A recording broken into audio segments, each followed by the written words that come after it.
Dapatkah Anda mempercayainya? Jika seorang anak berusia 6 tahun yang baru pertama kali Anda temui menyelamatkan hidup Anda, terlebih lagi, ia sudah tahu sebelumnya bahwa seseorang akan mencoba mencelakai Anda.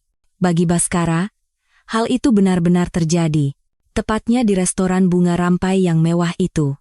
"Bapak jangan makan makanan itu, ada sesuatu yang berbahaya di dalamnya," teriakan gadis kecil itu, seketika memecah suasana elegan restoran. Bhaskara, yang hendak mengangkat gelas anggurnya, menghentikan gerakannya dan menoleh ke arah pintu masuk. Seorang gadis kecil mungil berlari terengah-engah menuju meja mereka. Momen tenang di mana bayangan hangat dari lilin menari-nari di atas meja telah lenyap seketika. Seorang pelayan tampak panik dan mencoba menahan gadis itu. "Adik kecil, jangan mengganggu tamu."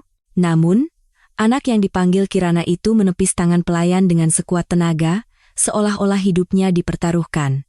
Wajah kecilnya dipenuhi campuran antara ketakutan dan keputusasaan. Rania, istri Bhaskara, menyandarkan tubuhnya ke belakang dengan ekspresi terkejut. "Ada apa ini sebenarnya?" "Benar. Om jangan sekali-kali makan makanan itu," teriak Kirana dengan tatapan memohon, berdiri tepat di depan Bhaskara. "Maaf, Pak, anak ini tiba-tiba." Pelayan itu meminta maaf sambil meraih lengan Kirana. "Ayo kita keluar." "Kirana, tidak boleh. Ini benar-benar berbahaya," teriak Kirana untuk terakhir kalinya, tetapi pelayan itu sudah membawanya keluar dari restoran. Bhaskara tertegun oleh situasi yang tiba-tiba itu, tetapi ia tidak menemukan kebohongan di mata anak itu. Intuisi yang tidak dapat dijelaskan mulai membunyikan alarm jauh di dalam hatinya. Mungkinkah seorang anak berusia 6 tahun melakukan akting seperti ini? Intuisi inilah yang membuatnya bertahan di dunia bisnis selama 20 tahun terakhir. "Sayang, jangan bilang kamu akan mempercayai ucapan anak itu." Rania menunjukkan ekspresi tidak percaya. Namun, Bhaskara sudah membuat keputusan. Meskipun tidak dapat dijelaskan secara logika, instingnya yang mampu merasakan bahaya sedang memberinya sinyal. "Tolong bungkus makanannya," kata Bhaskara kepada pelayan yang kembali. "Baik. Maksud Bapak dibungkus?" tanya pelayan itu dengan heran. "Ya. Saya akan membawanya pulang." Wajah Rania menegang. "Sayang, apa yang kamu lakukan? Kamu benar-benar percaya pada anak itu?" "Tidak apa-apa. Sepertinya lebih baik makan di rumah saja," kata Bhaskara, mencoba menenangkan istrinya. "Tidakkah ini aneh?" Tiba-tiba ada anak kecil muncul dan mengatakan hal seperti itu. Rania memandang suaminya dengan ekspresi bingung. "Hanya untuk berjaga-jaga," kata Bhaskara dengan tegas. Bhaskara menyelesaikan pembayaran dan berdiri sambil membawa makanan yang telah dibungkus. Makan malam bersama istrinya berjalan ke arah yang sama sekali tidak terduga, tetapi anehnya ia tidak menyesal. Justru, di satu sisi hatinya, rasa penasaran terhadap gadis kecil bernama Kirana itu mulai tumbuh. Bagaimana mungkin seorang anak berusia 6 tahun bisa mengetahui hal seperti ini? Saat meninggalkan restoran, Bhaskara melihat sekeliling, tetapi sosok Kirana sudah tidak terlihat lagi. Gadis kecil itu muncul seperti badai dan menghilang tanpa jejak. Setibanya di rumah, Bhaskara memasukkan makanan yang dibungkus itu ke dalam kulkas. Rania masih menunjukkan ekspresi tidak senang, tetapi tidak mengatakan apa-apa lagi. Keesokan paginya, Bhaskara diam-diam meninggalkan rumah. Ia membawa makanan itu ke Badan Pengawas Obat dan Makanan, BPOM, untuk diuji. Hanya untuk memastikan. 2 hari kemudian, hasil tes membuktikan bahwa intuisinya benar. Ditemukan arsenik dalam jumlah yang mematikan di dalam steak tersebut. Jumlah itu cukup untuk membuat seorang pria dewasa berada dalam kondisi kritis dalam beberapa jam. Bhaskara merasakan tangannya yang memegang lembar hasil tes bergetar. Fakta bahwa seorang gadis kecil berusia 6 tahun telah menyelamatkan nyawanya lebih mengejutkan daripada kenyataan bahwa seseorang mencoba membunuhnya. Sekarang, ia harus menemukan Kirana. Ia perlu mencari tahu apa sebenarnya yang dilihat dan didengar anak itu, dan siapa yang mengincarnya. Namun, yang terpenting, ia ingin mengucapkan terima kasih yang sebesar-besarnya kepada penyelamat kecilnya itu. Bhaskara sudah berkeliling di sekitar restoran untuk ketiga kalinya. 2 hari telah berlalu sejak ia menerima hasil tes, tetapi menemukan Kirana ternyata lebih sulit dari yang diperkirakan. Gadis kecil itu seolah-olah muncul seperti fata morgana dan kemudian lenyap. Permisi, apakah Anda ingat seorang anak perempuan berusia sekitar 6 tahun yang datang ke sini beberapa hari lalu? Tanya Baskara kepada manajer restoran. Manajer itu mengangguk. Oh, anak itu. Saya kadang-kadang melihatnya di sekitar sini. Ibunya dirawat di rumah sakit, jadi ia sering sendirian. Rumah sakit? Ya. Rumah sakit Cipto Mangunkusumo, di seberang sana. Di ruang ICU bedah saraf. Kata manajer itu dengan ekspresi prihatin. Saya dengar ibunya dalam keadaan vegetatif. Jadi anak itu tinggal bersama neneknya dan sesekali datang ke rumah sakit. Hati Baskara mencelos. Seorang anak berusia 6 tahun memiliki ibu yang dalam keadaan vegetatif. Itukah sebabnya tatapan matanya begitu putus asa? Langkahnya menuju rumah sakit terasa berat. Di depan ruang ICU bedah saraf, Baskara bertanya kepada seorang perawat tentang Kirana. Kirana? Oh, anak itu. Dia datang setiap sore, kata perawat itu sambil menunjuk ke dalam ruang ICU. Dia putri dari pasien bernama Ibu Dewi. Dewi. Begitu mendengar nama itu, dunia Baskara seakan berhenti berputar. Waktu terasa berjalan mundur. Kenangan masa kuliah 20 tahun yang lalu menyerbu seperti ombak. Kampus Universitas Indonesia yang dihiasi bunga sakura, jalan setapak yang mereka lalui bersama, dan wajahnya yang berlinang air mata di hari terakhir mereka. Anda bilang, Dewi? Suara Baskara bergetar. Iya, benar. Apakah Bapak mengenalnya? Baskara tidak bisa menjawab. Bukan sekadar kenal, Dewi adalah cinta pertamanya, wanita yang paling ia cintai, dan orang yang harus ia tinggalkan karena kesalahpahaman bodoh. Sosok wanita yang terlihat di balik jendela kaca ruang ICU berbeda dari Mosep Dewi yang cantik 20 tahun lalu. Wajahnya pucat, berbagai alat medis terhubung di tubuhnya, dan matanya yang dulu begitu berbinar kini terpejam. Tapi tetap saja, itu adalah dia, cinta pertamanya yang tertidur seolah waktu berhenti. Sejak kapan ia dalam kondisi seperti ini? Baskara bertanya dengan susah payah. Sejak kecelakaan lalu lintas 2 tahun lalu. Kerusakan otaknya parah, dan kemungkinan untuk sadar kembali sangat kecil. 2 tahun lalu. Saat itu Kirana pasti baru berusia 4 tahun. Ia telah kehilangan ibunya di usia yang begitu muda. Pikiran Baskara menjadi kacau. Siapakah ayah Kirana? Apakah Dewi menikah dengan orang lain dan melahirkan anak itu? Apakah ayahnya tidak ada? Perawat itu menggelengkan kepala. Saya dengar ayahnya meninggal sebelum Kirana lahir. Jadi Ibu Dewi membesarkannya sendirian sebelum mengalami kecelakaan. Sekarang neneknya yang merawat Kirana, ayah Kirana meninggal sebelum ia lahir. Itu berarti sekitar 7 tahun yang lalu, Dewi jatuh cinta pada seseorang, kehilangan orang itu, dan kemudian membesarkan Kirana sendirian. Hati Baskara terasa berat. Saat itu, siluet kecil yang familiar muncul di ujung koridor. Itu adalah Kirana. Anak itu berjalan dengan hati-hati sambil membawa seikat bunga kecil. Matanya membelalak saat melihat Baskara. Om. Om yang waktu itu, Kirana berlari menghampirinya. Kirana. Baskara berlutut untuk menyejajarkan matanya dengan anak itu. Aku mencarimu. Benarkah? Kenapa? Karena kamu telah menyelamatkan nyawaku. Aku ingin berterima kasih. Wajah Kirana menjadi cerah. Jadi Om benar-benar tidak memakannya. Syukurlah. Tapi Kirana, Baskara bertanya dengan hati-hati. Bagaimana kamu tahu saat itu, bahwa ada sesuatu yang berbahaya di dalam makanan itu? Kirana melihat sekeliling sejenak, lalu berbisik di telinga Baskara. Ini rahasia. Tapi karena Om sepertinya orang baik, aku akan memberitahumu. Anak itu menceritakan dengan perlahan apa yang ia dengar di belakang restoran. Suara seorang wanita yang ia dengar secara tidak sengaja saat hendak ke toilet. Masukkan itu ke dalam makanannya, jangan sampai ketahuan. Dan bagaimana pemilik suara itu terus memandangi meja Baskara. Apakah kamu ingat siapa tante itu? Kirana mengangguk. Tante yang cantik. Tante yang duduk bersama Om. Baskara merasa darah di pembuluh darahnya membeku. Rania. Istrinya yang telah menemaninya selama 3 tahun.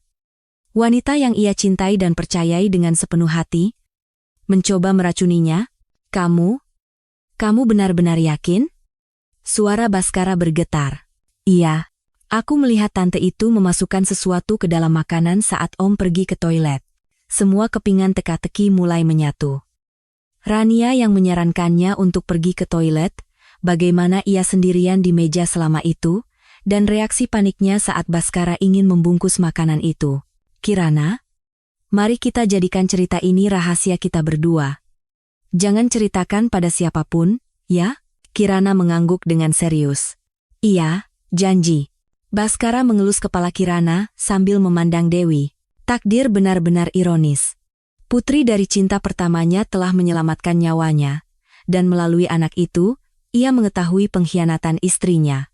Melihat Kirana masuk ke kamar ibunya dengan membawa seikat bunga, Baskara diliputi oleh perasaan yang tak bisa dijelaskan. Keinginan untuk melindungi anak ini dan Dewi, serta kemarahan terhadap Rania, datang bersamaan.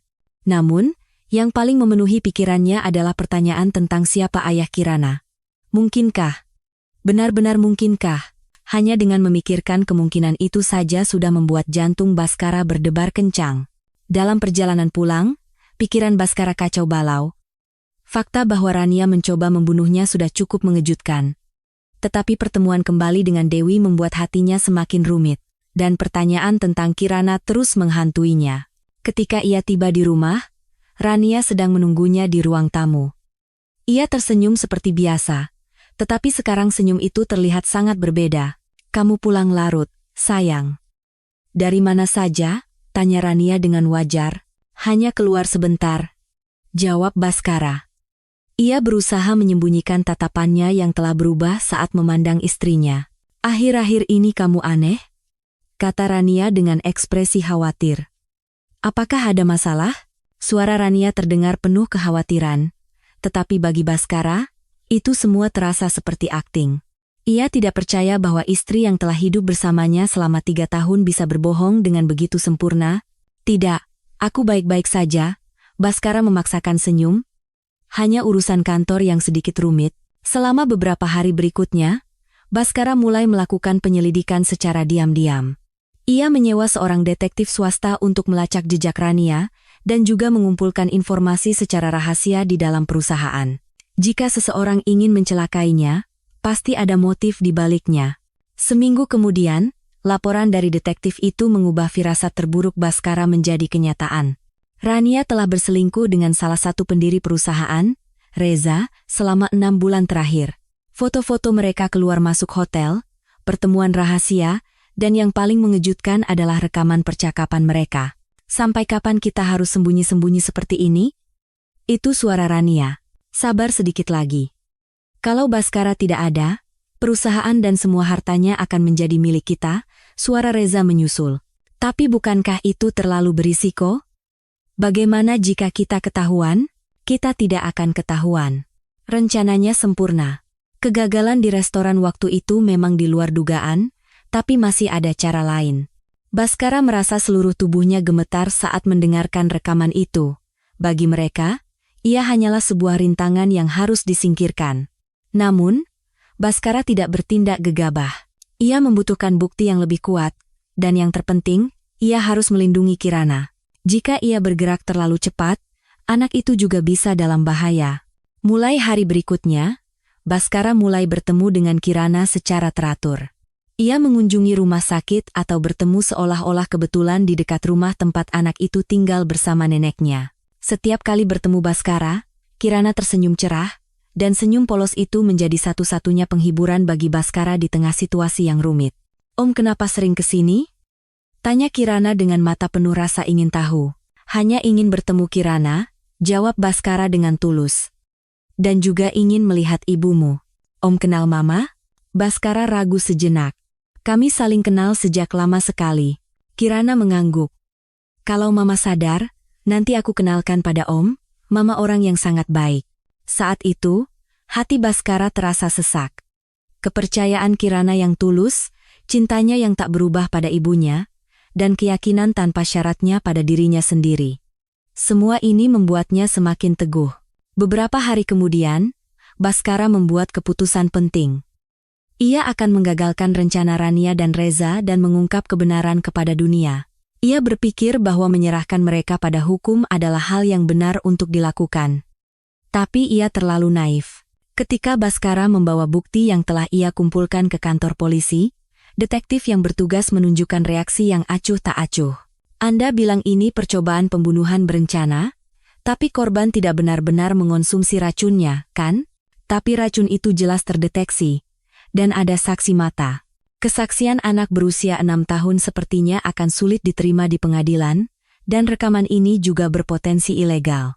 Baskara merasa putus asa. Ia menyadari bahwa meskipun ada bukti yang jelas, proses hukum tidak akan mudah.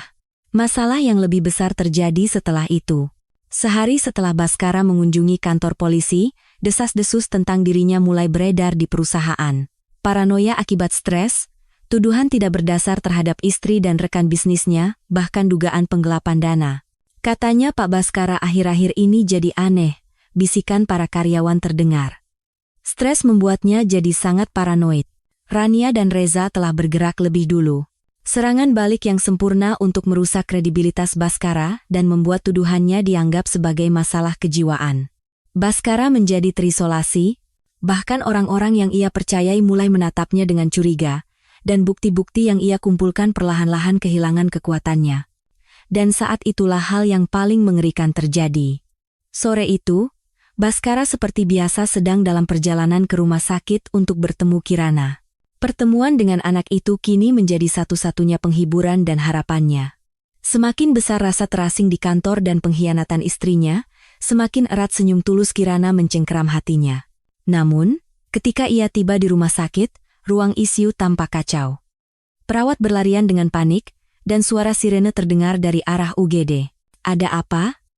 tanya Baskara kepada perawat yang dikenalnya. Wajah perawat itu pucat pasi. "Kirana kecelakaan." Kaki Baskara lemas. "Apa?" "Dia ditabrak mobil dalam perjalanan pulang dari sekolah. Sekarang sedang dioperasi di UGD." Baskara berlari seperti orang gila ke UGD. Di depan ruang operasi, nenek Kirana duduk sambil menangis. Melihat Baskara, sang nenek berdiri. "Kirana kami." Suara neneknya bergetar. "Bagaimana kejadiannya?" Tiba-tiba ada mobil yang melaju ke trotoar. Anak-anak lain berhasil menghindar, tapi Kirana kami. Neneknya terisak. "Dokter bilang kondisinya kritis." Baskara menatap pintu ruang operasi sambil mengepalkan tangannya. Apakah ini kebetulan?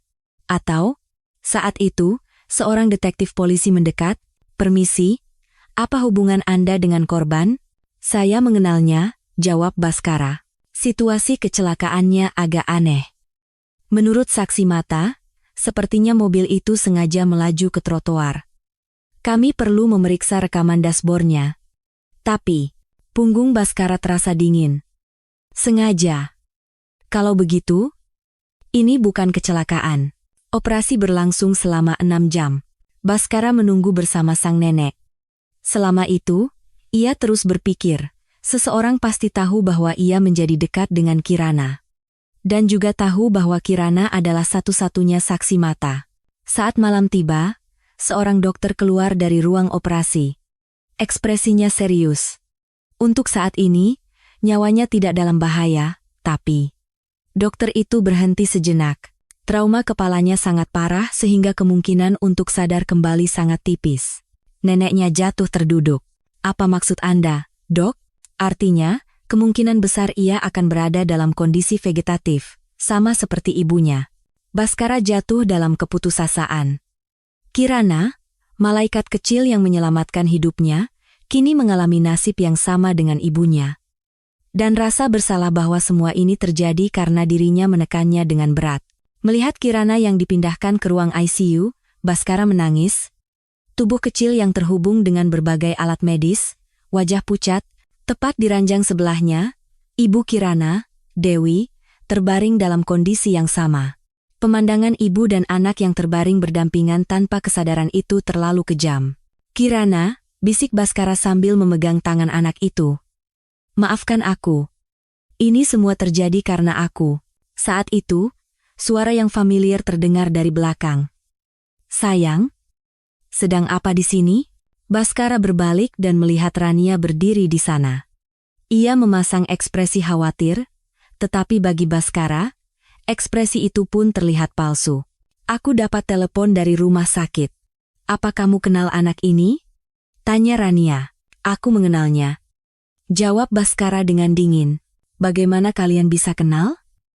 Dan apakah kepergianmu akhir-akhir ini juga karena anak ini? Pertanyaan Rania mengandung kecurigaan dan kewaspadaan.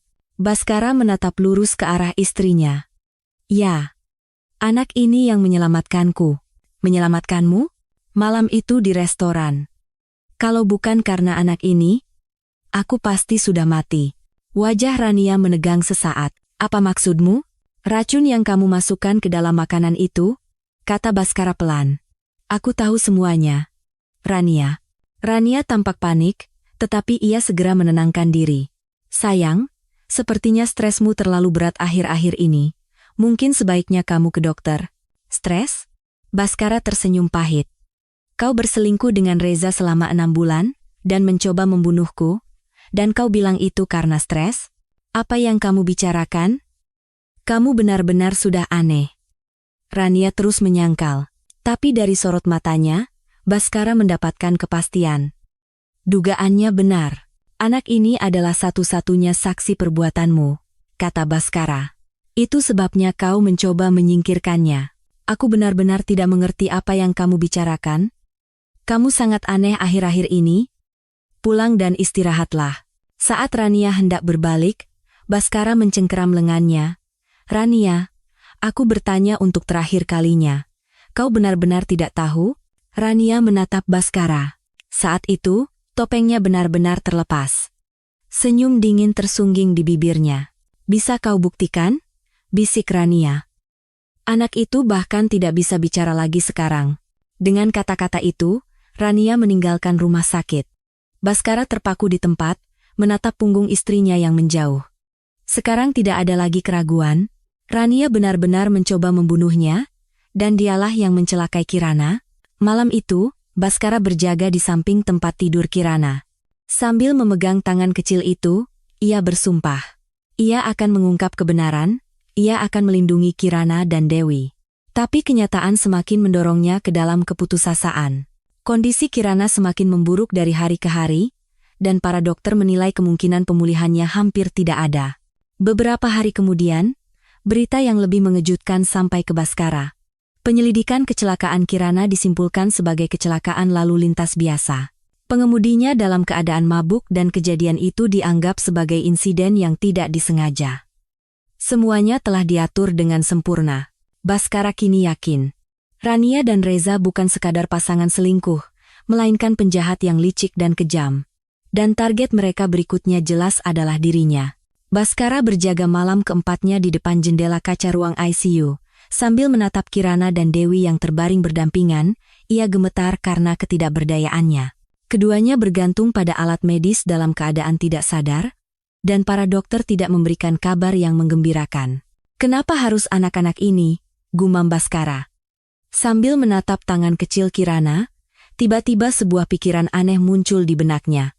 Masa lalunya dengan Dewi, usia Kirana, dan di atas semua itu, kepercayaan tanpa syarat yang ditunjukkan anak itu padanya. Semuanya mengerucut pada satu kemungkinan. Mungkinkah? Baskara mengeluarkan ponselnya dengan tangan gemetar. Keesokan paginya, Baskara mengunjungi sebuah klinik swasta. Ia ingin melakukan tes DNA. Sambil menyerahkan beberapa helai rambut Kirana dan sampel air liurnya, ia tidak pernah menyangka bahwa menunggu hasilnya akan begitu menyiksa. Hasil pastinya akan keluar dalam 3 hari. Kata staf laboratorium. 3 hari itu terasa seperti selamanya bagi Baskara.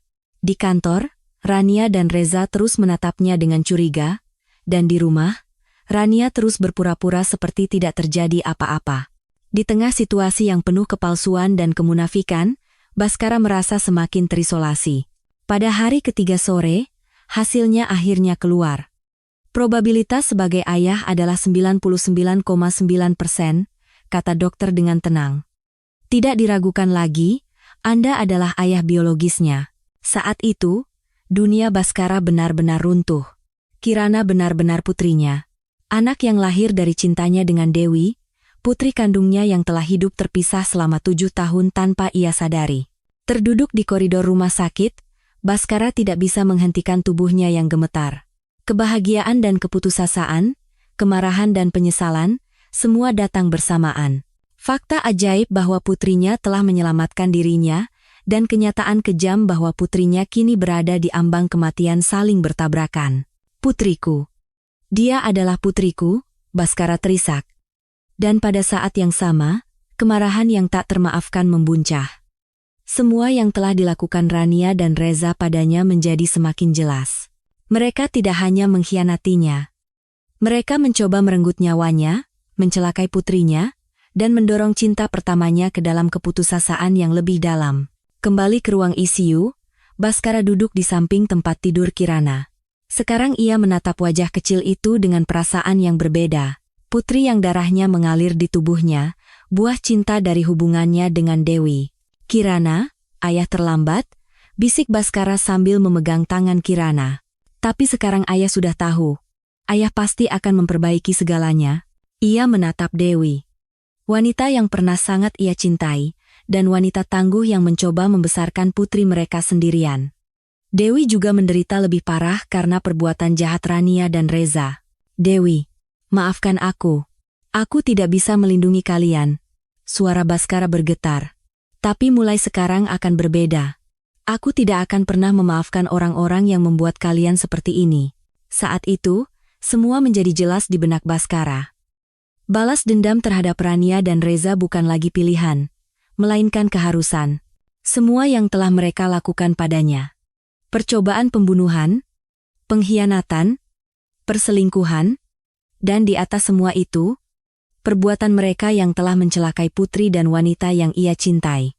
Hukum sudah tidak bisa menghentikan mereka. Polisi menyimpulkan kecelakaan Kirana sebagai kecelakaan lalu lintas biasa, dan bukti percobaan pembunuhan sulit diterima di pengadilan. Bahkan Baskara sendiri dicap sebagai orang yang memiliki masalah kejiwaan. Kalau begitu, aku harus melakukannya sendiri, gumam Baskara. Kini ia memiliki tujuan yang jelas. Jika mereka mencoba membunuhnya, mengkhianatinya, mencelakai putri dan orang yang ia cintai, dan bahkan hukum tidak bisa menghentikan mereka, maka ia sendiri yang harus memberikan hukuman. Baskara mengucapkan selamat tinggal pada Kirana dan Dewi dan meninggalkan rumah sakit. Kini, di dalam hatinya hanya tersisa tekad yang kuat untuk balas dendam. Rania dan Reza akan segera menyadari apa yang telah mereka sentuh, dan siapa yang telah mereka jadikan musuh. Dalam perjalanan ke kantor, Baskara menelepon Pak Budi. Pak Budi adalah bawahan setia yang telah membantunya selama lebih dari 10 tahun, dan lebih dari siapapun, ia memahami situasi Baskara saat ini. Pak Budi? Bisa kita bertemu? Tentu saja, Pak. Bapak mau bertemu di mana? Cari tempat yang sepi. Ada hal penting yang harus dibicarakan. Baskara menutup telepon dan menatap keluar jendela. Perang yang sesungguhnya akan segera dimulai. Tapi kali ini, ia bukan lagi di pihak yang bertahan, melainkan di pihak yang menyerang. Dan ia sama sekali tidak berniat untuk kalah. Jika Rania dan Reza mencoba merebut segalanya darinya, maka sekarang giliran mereka yang harus bersiap kehilangan segalanya. Tidak, bukan hanya kehilangan, mereka harus bersiap untuk hancur total. Tatapan mata Baskara menjadi dingin, bukan lagi sebagai pengusaha Baskara, melainkan sebagai seorang ayah yang melindungi putrinya, seorang pria yang melindungi wanita yang ia cintai, dan seorang pembalas dendam yang membawa amarah dari pengkhianatan. Di sebuah kafe yang sepi, di sudut yang terpencil, Baskara menunggu Pak Budi.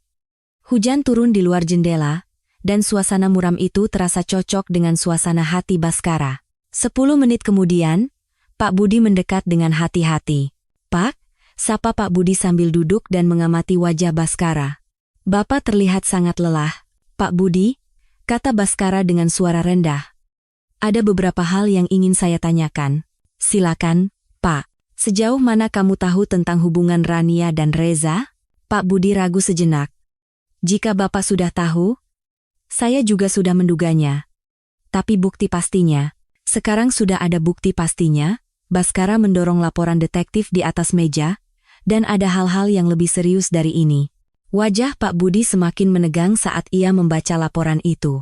Ini, Bahkan ada percobaan pembunuhan. Pak Budi, sekarang saya punya dua pilihan, kata Baskara dengan tenang, diam saja dan menerima nasib, atau menyelesaikannya sendiri. Maksud Bapak, hukum tidak akan membantu kita. Justru mereka mencoba membuatku terlihat seperti orang gila. Kalau begitu, aku harus turun tangan sendiri. Pak Budi bertanya dengan hati-hati, rencana spesifik apa yang Bapak miliki? Baskara terdiam sejenak, lalu perlahan membuka mulut. Aku tidak akan mencelakai mereka secara langsung. Sebaliknya, aku akan membuat mereka saling menghancurkan satu sama lain. Tatapan Baskara menjadi dingin. Aku akan menciptakan keretakan dalam hubungan Rania dan Reza, membuat mereka saling curiga dan saling mengkhianati. Bagaimana caranya? Sederhana. Keduanya pasti akan mencoba menyelamatkan diri sendiri. Saat krisis datang, cinta seperti itu akan cepat hilang. Baskara tersenyum pahit. Aku akan memberikan informasi yang berbeda kepada mereka masing-masing. Informasi bahwa pasangannya berencana mengkhianatinya. Pak Budi mengangguk. Rencana yang sangat matang. Tapi aku tidak bisa melakukannya sendiri. Aku butuh bantuanmu. Baskara menatap lurus ke arah Pak Budi. Tentu ini pekerjaan yang berbahaya. Kamu boleh menolaknya. Pak Budi berpikir sejenak, lalu berkata dengan tegas. Saya sudah mengabdi pada Bapak lebih dari 10 tahun. Saya tidak mungkin mengkhianati Bapak sekarang. Apa yang bisa saya bantu? Baskara menunjukkan ekspresi lega. Terima kasih, Pak Budi. Pertama, kita perlu mencari tahu lebih banyak tentang Agus, kata Baskara. Sekretaris Reza, menurut laporan detektif, ia mungkin terlibat dalam kecelakaan Kirana. Baik, saya akan menyelidiki Agus. Dan kita perlu mendapatkan rekaman komunikasi Rania dan Reza, catatan transaksi keuangan, semuanya dengan lebih detail. Kita harus menemukan kelemahan mereka. Pak Budi mencatat sambil bertanya, kapan Bapak akan memulai operasi perpecahan ini? Setelah kita mengumpulkan lebih banyak bukti, jawab Baskara. Harus sempurna. Sekali dimulai, tidak bisa ditarik kembali. Mereka merencanakan dengan detail selama 2 jam. Mereka akan membocorkan informasi palsu kepada Rania bahwa Reza sedang bersiap untuk mengaku kepada polisi, dan kepada Reza, mereka akan memberikan bukti palsu bahwa Rania berencana menimpakan semua kesalahan kepadanya. Dan kepada keduanya, mereka akan memberikan nasihat hukum palsu bahwa pihak yang mengaku lebih dulu akan mendapatkan keringanan hukuman. Seminggu kemudian, Pak Budi membawa informasi penting. Saya menemukan bukti bahwa Agus berada di dekat lokasi kecelakaan Kirana pada hari itu. Pak Budi menunjukkan beberapa foto. Ini hasil analisis rekaman CCTV. Baskara mengepalkan tangannya saat melihat foto itu. Sudah kuduga, ini bukan kebetulan. Dan saya juga berhasil mendapatkan rekaman panggilan Rania dan Reza. Mereka melakukan panggilan panjang pada malam sebelum kecelakaan. Bagus. Persiapannya hampir selesai. Baskara berdiri. Kita mulai besok. Bagaimana Bapak akan memulainya? Kita mulai dari Rania. Tatapan Baskara menjadi dingin. Aku akan menunjukkan padanya bukti bahwa Reza sedang mempersiapkan pengkhianatan. Bukti yang telah dimanipulasi. Dan untuk Reza, ketika Rania mulai goyah, saat itulah kita akan bergerak pada Reza. Waktu adalah kuncinya. Baskara menatap hujan di luar jendela dan berjanji pada dirinya sendiri. Jika mereka mencoba membunuhku, mengkhianatiku, mencelakai putri dan orang yang kucintai, dan bahkan hukum tidak bisa menghentikan mereka, maka aku sendiri yang harus memberikan hukuman. Pak Budi. Iya, Pak. Setelah semua ini selesai, aku ingin memindahkan Kirana dan Dewi ke rumah sakit yang lebih baik, agar mereka mendapatkan perawatan terbaik. Tentu, Pak. Saya sudah mencari beberapa tempat. Baskara tersenyum. Bukan senyum untuk balas dendam, melainkan senyum seorang ayah dan kekasih untuk putri dan orang yang dicintainya. Mereka akan segera menyadari betapa besar kesalahan yang telah mereka perbuat. Malam itu, Baskara mengunjungi Kirana dan Dewi untuk terakhir kalinya. Selama misi balas dendamnya yang akan dimulai besok, sepertinya ia tidak akan bisa sering datang. Kirana, Dewi. Bisik Baskara sambil memegang tangan keduanya. Ayah akan menyelesaikan semuanya. Orang-orang yang menyakiti kalian akan menerima ganjarannya. Saat meninggalkan ruang ICU, Baskara menoleh untuk terakhir kalinya. tempat di mana orang-orang paling berharga baginya terbaring. Dan ia berjanji dalam hati, ia pasti akan menang dan membangunkan mereka. Sekarang, saatnya permainan dimulai. Balas dendam Bhaskara dimulai dengan mengamati kehidupan sehari-hari Rania dan Reza dengan tajam.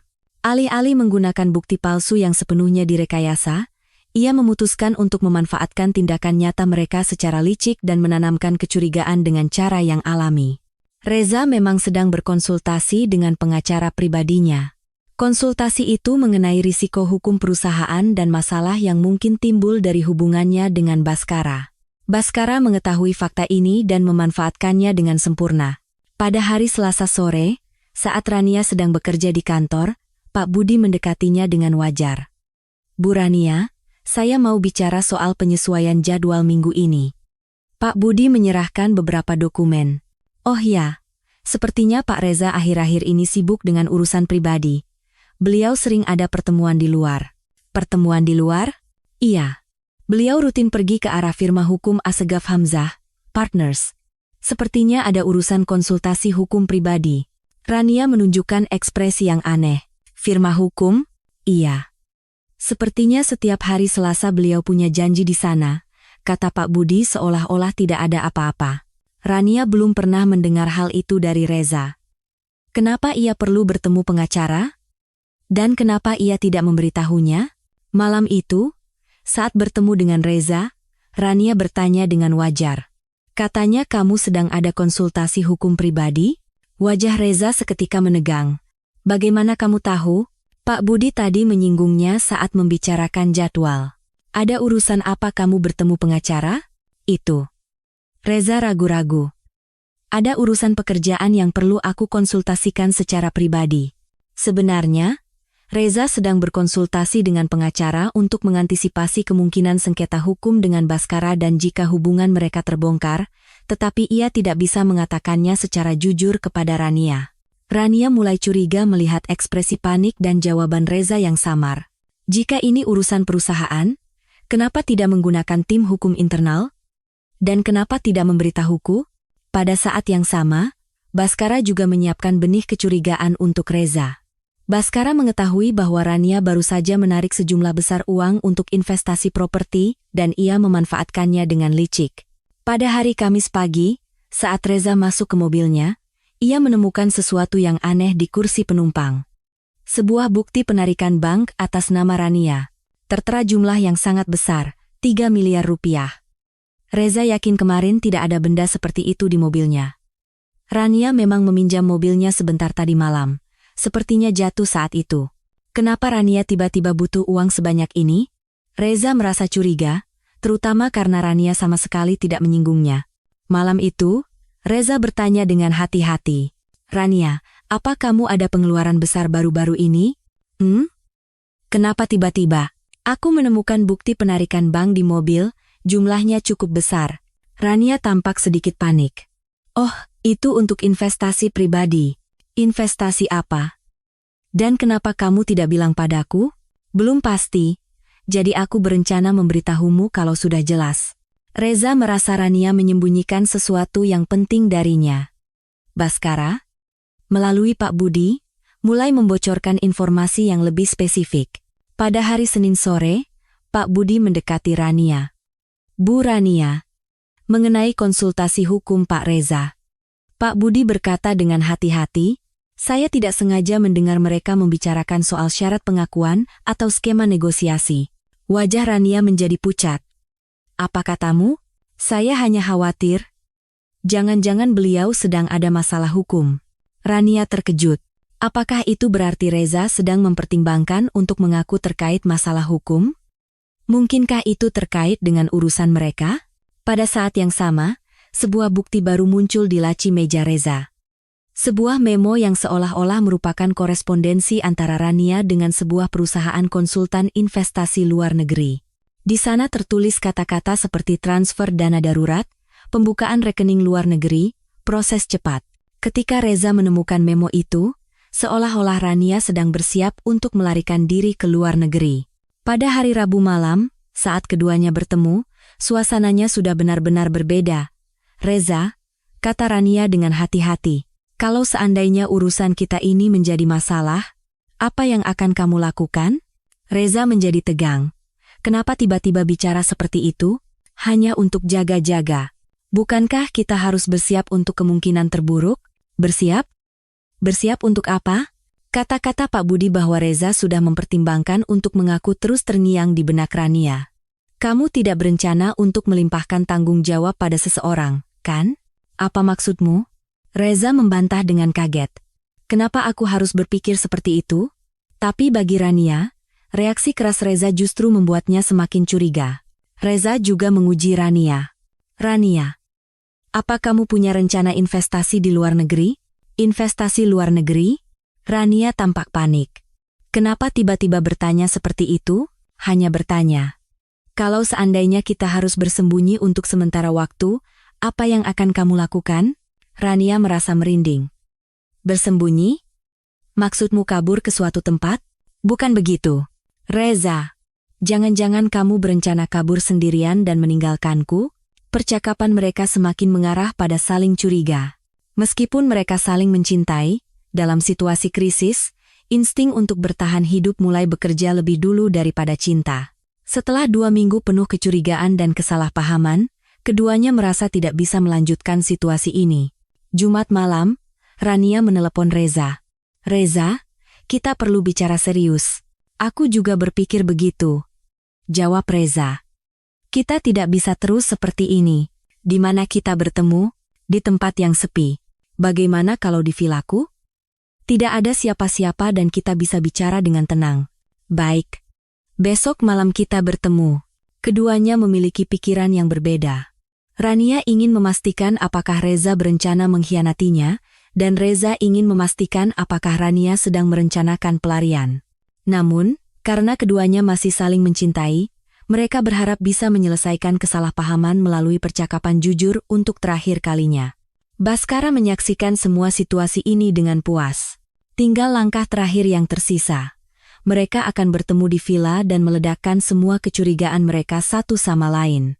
Sekarang mereka akan mengakhiri semuanya sendiri, kata Baskara kepada Pak Budi, kau akan melihat saat cinta berubah menjadi kebencian. Sabtu malam pukul 7, keheningan menyelimuti villa milik Reza. Ruang yang biasanya menjadi sarang cinta mereka, hari ini akan menjadi tempat penghakiman terakhir. Reza tiba lebih dulu dan menunggu Rania di ruang tamu. Hatinya rumit, ia masih mencintai Rania, tetapi tidak bisa menghilangkan kecurigaan yang telah menumpuk selama 2 minggu. Pukul 8 malam, Rania tiba. Ekspresinya juga berat saat ia membuka pintu depan. Kau sudah datang, kata Reza sambil berdiri. Iya, jawab Rania sambil meletakkan tasnya di sofa. Keduanya saling memandang.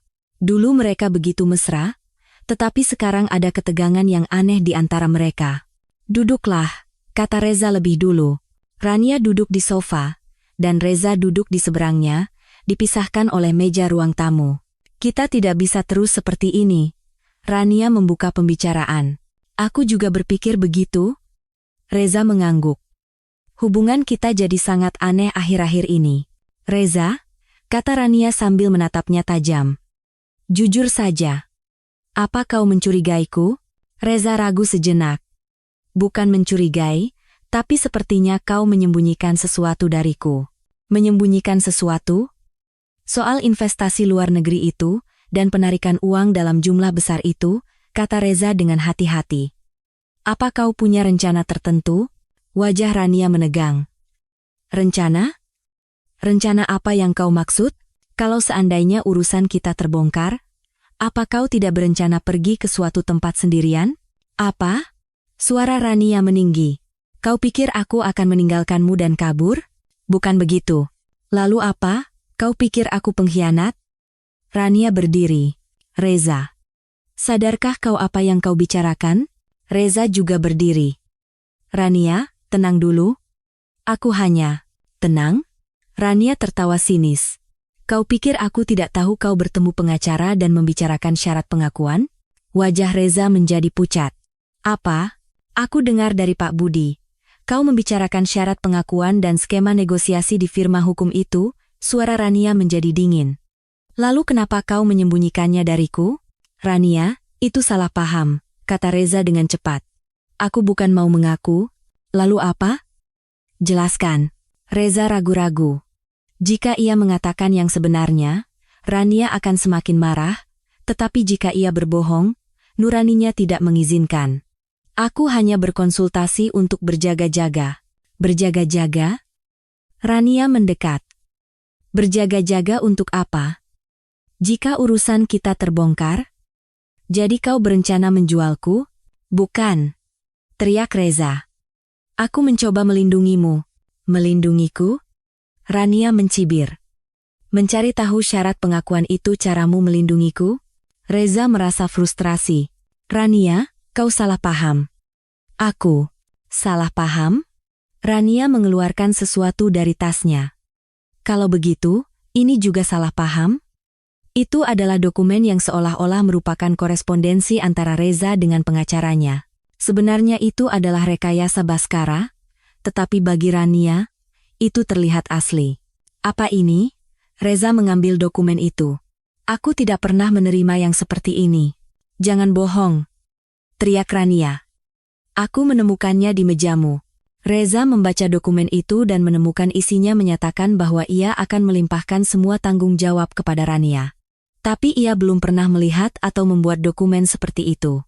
Rania, ini bukan buatanku, kata Reza dengan putus asa, seseorang telah merekayasanya. Bohong lagi. Mata Rania berkaca-kaca. Reza, aku mempercayaimu. Aku benar-benar mencintaimu. Tapi kau, aku juga mencintaimu. Reza mencoba mendekat. Rania, ini benar-benar salah paham. Salah paham? Rania mundur.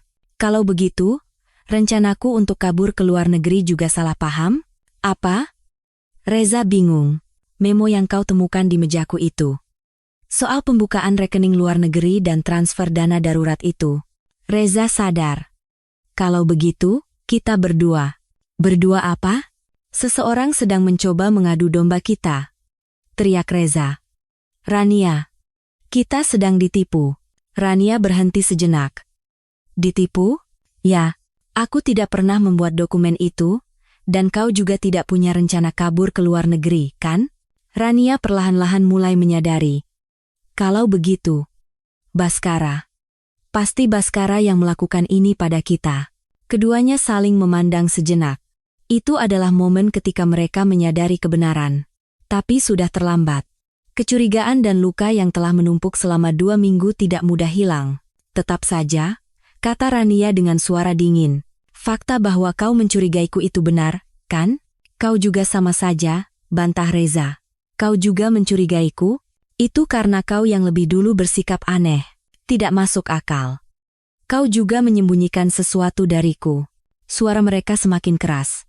Meskipun mereka menyadari rekayasa Baskara, kecurigaan dan luka yang mereka rasakan satu sama lain sudah terlalu dalam untuk diperbaiki. Rania, jujur saja, kata Reza sambil mendekat. Apa kau pernah benar-benar mencintaiku? Atau sejak awal tujuanmu hanya harta Baskara? Rania mundur. Apa? Apa yang kau bicarakan? Jawab aku.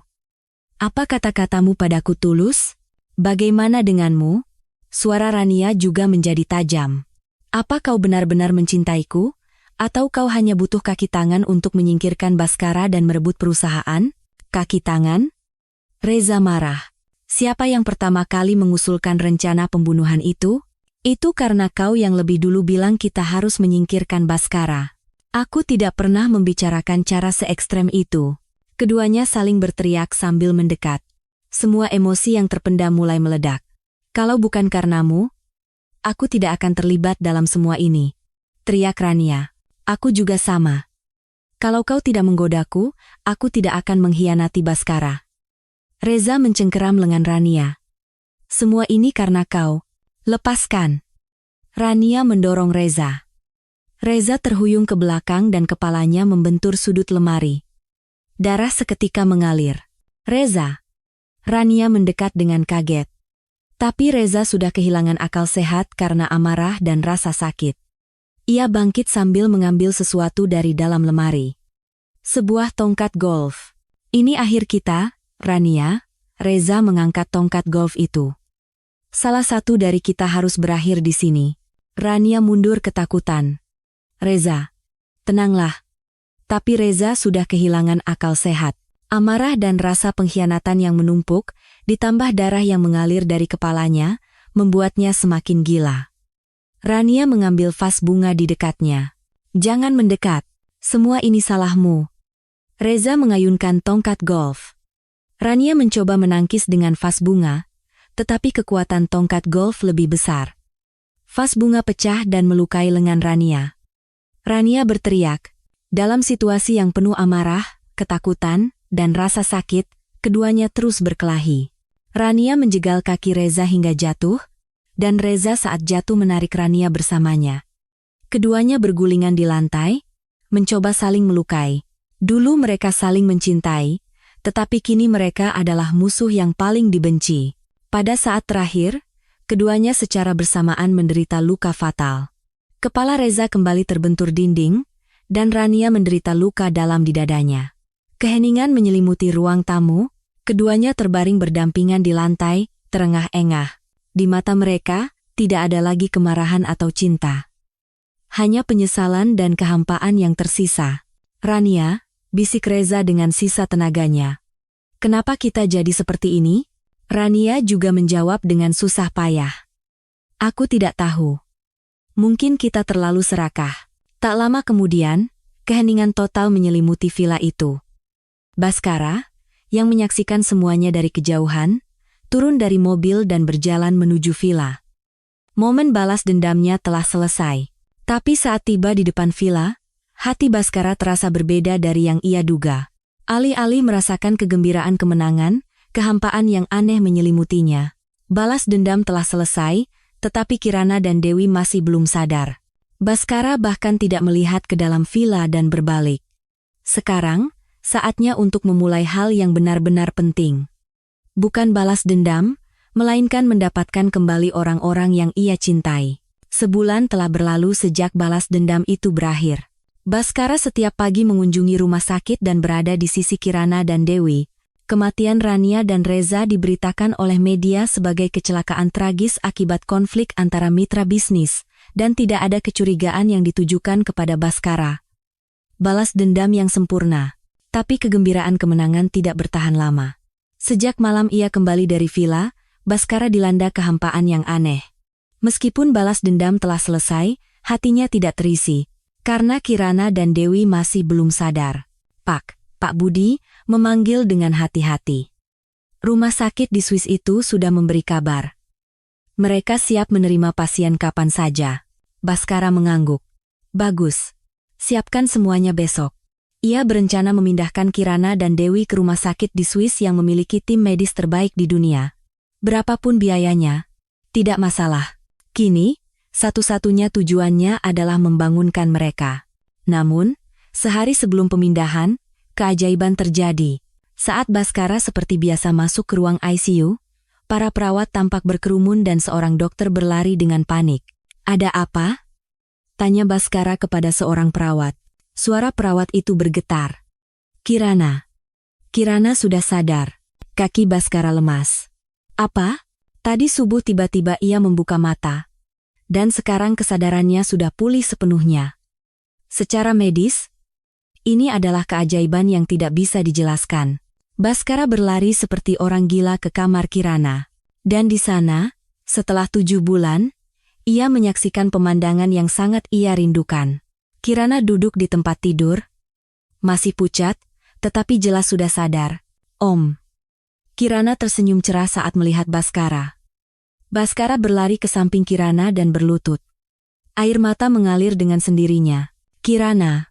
Baskara terisak sambil memegang tangan anak itu. Kau benar-benar sudah sadar. Om, jangan menangis. Kirana memegang erat tangan Baskara. Aku baik-baik saja. Kirana, kata Baskara dengan suara bergetar. Aku adalah ayahmu. Mata Kirana membelalak. Benarkah? Iya. Tes DNA juga sudah dilakukan. Kau adalah putriku. Kirana berpikir sejenak, lalu tersenyum cerah. Kalau begitu, sekarang kita keluarga sungguhan? Iya. Kita adalah keluarga. Saat itu, Ada gerakan kecil dari tempat tidur di sebelahnya. Baskara menoleh dan melihat jari-jari Dewi bergerak sedikit. "Dokter!" teriak Baskara. Dokter berlari dan memeriksa Dewi. Aneh, gelombang otaknya meningkat drastis. Ini juga secara medis. "Mama!" teriak Kirana tiba-tiba. "Mama mau sadar." 1 jam kemudian, Dewi juga membuka matanya. "Kirana," adalah kata pertama Dewi. Dan saat melihat Baskara, ia menangis. "Baskara, ini bukan mimpi, kan?" "Bukan, Dewi." Baskara memegang tangan Dewi. "Ini nyata, kita semua selamat." "Kirana baik-baik saja?" "Baik-baik saja. Putri kita baik-baik saja." Baskara tersenyum. "Sekarang kita semua bersama." Dewi memandang Kirana. "Putriku sudah sebesar ini. Betapa takutnya ia selama ini." "Mama," Kirana memeluk Dewi. "Mama sudah sadar. Dan aku juga sudah menemukan ayah." Mereka bertiga saling berpelukan dan menangis. Keluarga yang telah terpisah selama 8 tahun akhirnya bersatu. Para dokter mengatakan mereka tidak bisa menjelaskan pemulihan ajaib ini. Tapi Baskara tahu, ini bukan sekadar keajaiban medis, melainkan kedamaian yang datang setelah keadilan ditegakkan. 2 bulan kemudian, mereka bertiga pindah ke rumah baru. Kirana pulih sepenuhnya dan mulai bersekolah, dan Dewi juga perlahan-lahan kembali ke kehidupan normalnya. Suatu minggu sore, Baskara sedang menggambar bersama Kirana di ruang tamu. Dewi sedang menyiapkan makan malam di dapur. Kehidupan sehari-hari yang biasa, tetapi sangat mereka dambakan. "Ayah," kata Kirana sambil memegang krayon. "Aneh sekali ya waktu kita bertemu di restoran itu." "Kenapa?" "Aku tidak tahu kenapa, tapi begitu melihat ayah, aku langsung merasa harus menolong, seperti takdir." Baskara mengelus kepala Kirana. "Mungkin itu yang namanya ikatan keluarga. Kalau begitu, sekarang kita akan bersama selamanya?" "Iya, selamanya." Dewi datang ke ruang tamu dan mereka bertiga berpelukan. Sinar matahari hangat masuk melalui jendela, dan wajah mereka memancarkan kedamaian sejati. Malam harinya, setelah Kirana tidur, Baskara dan Dewi menatap bintang di balkon sambil berbincang pelan. "Benar-benar seperti keajaiban," kata Dewi sambil bersandar di bahu Baskara. "Kita bisa bersama lagi seperti ini."